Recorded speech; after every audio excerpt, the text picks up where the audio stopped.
illusion of Ambazonia. I'm not an Ambazonian, so if anyone, wants to hear that from me, my position is very clear on that. I'm a Cameroonian, and I will remain a Cameroonian, and I'm going to fight to ensure that nobody can take that right away from me. Now, the question becomes, how do I make Cameroon respond to what I think it should be? That's my challenge, and that's the challenge of most people who are Cameroonian. But I have not seen anyone in the within the international institutions who are pursuing the secessionist line. I haven't. I've spent, for the first time in 30 years, I've spent a full month. It's either, it doesn't really matter to me whether it's a federation or not. I mean, what we need to have is government close to the people.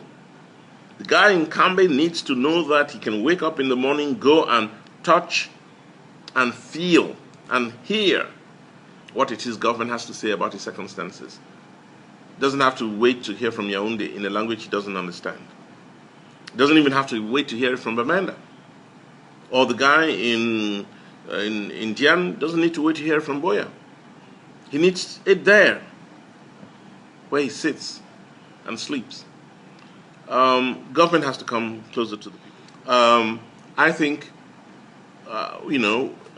my being Cameroonian cannot be determined by whether or not I speak French or English, or both.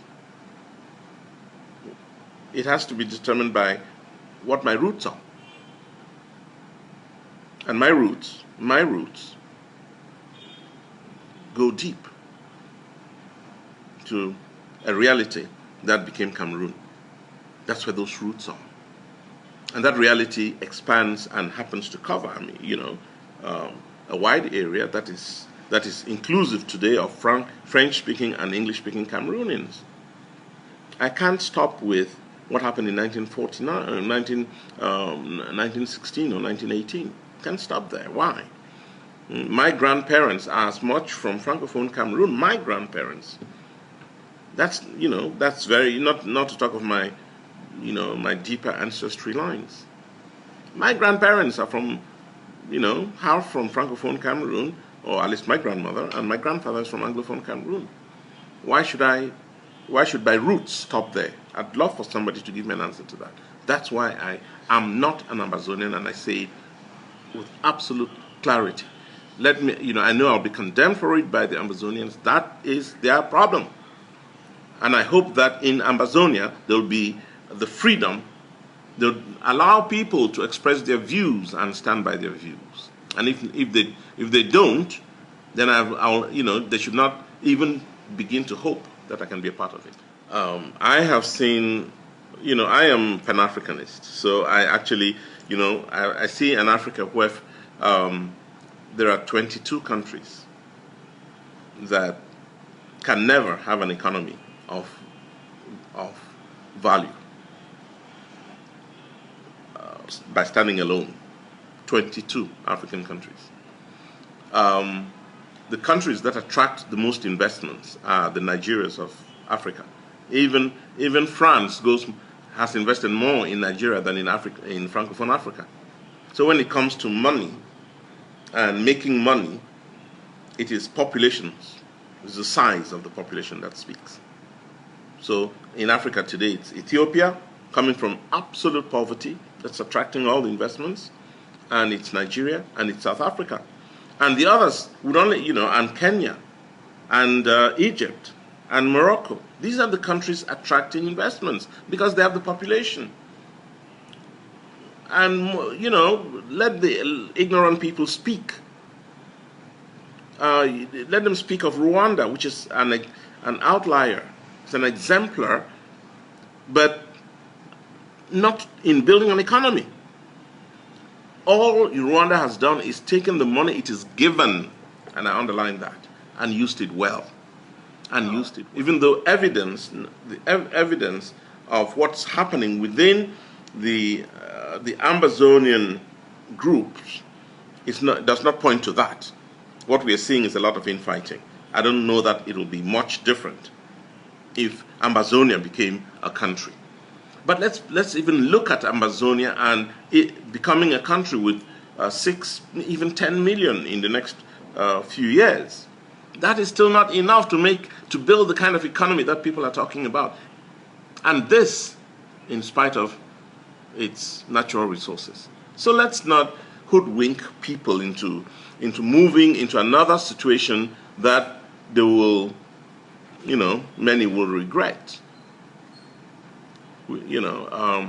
So my friends, brothers and sisters, I think if I could, I think I would work for a republic of Central Africa rather than work for a single, a single nation that's called Amazonia, or even Cameroon. I hope we'll work for closer ties with Nigeria. That's why when a road was built between Enugu and Bamenda, it was in the process of transforming the economy of Mamfe, Widikum, all the way to Bamenda and the rest of the Northwest Province.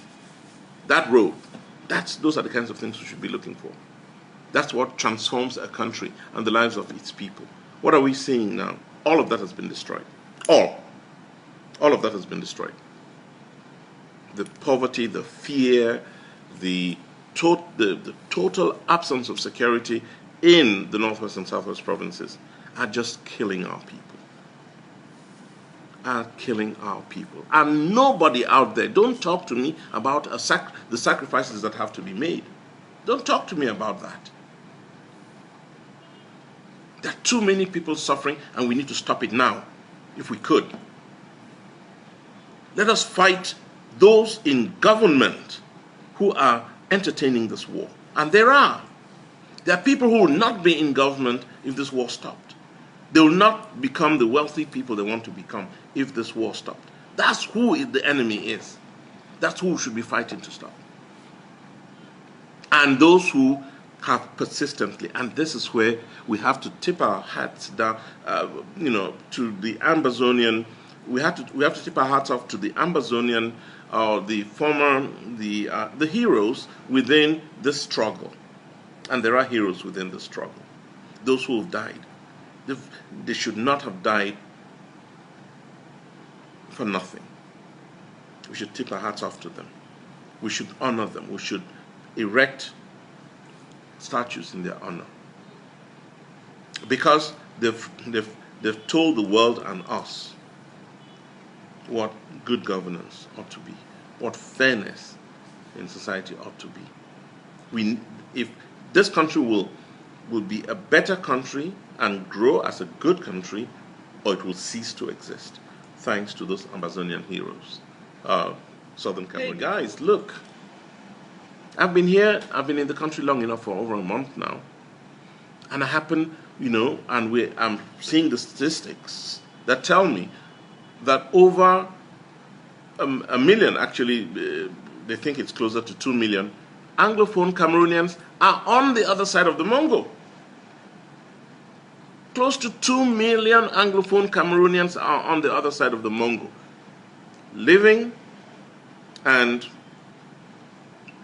trying to make the best of their lives. What does that say for living together? You're fighting out there for a nation whose population is being depleted by the same people you say they cannot live with, and whose lives have been destroyed. Whose lives have been destroyed? Whose lives have been destroyed? I have my sister, my older sister, who lives in Bamenda. Caroline and the husband Aaron Tumba. They live out there. I talk to them regularly. And there are times I'm talking to them and they're lying on the floor because they're gunshots. Or I talk to them and they were just, like 3 days or 4 days ago, gang of guys just came and said they should give money. And if they didn't, they were given 400 or 500,000 francs. And if they didn't give that money, they were going to pay the price. Those kinds of things. sometimes I wonder if what God's purpose for us is.